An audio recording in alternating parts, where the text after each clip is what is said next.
صباح الخير او مساء الخير على حسب التوقيت اللي بتتفرجوا فيه على الفيديو. ازيكم عاملين ايه؟ النهارده عندنا حاجات كتير قوي، هنروح ناكل وهنروح كمان محل ايس كريم مشهور جدا. هبقى احط لكم كمان كل حاجه تخص اي مطعم انا هروح. خليكم معايا وشوفوا اللي هيحصل مع الفيديو.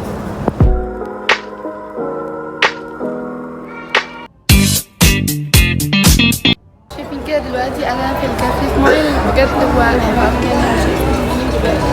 ده المكان دلوقتي لما ينزل الاكل هبقى اوريكم المنيو المقبلات، حتى لو عايز تضيف حاجه برضو حاطه لك المنيو. شايفين كده انا جايبه 3 كريب، جايبه 2 بانيه الواحد فيهم ب50 جنيه والسوسيس ب65 جنيه.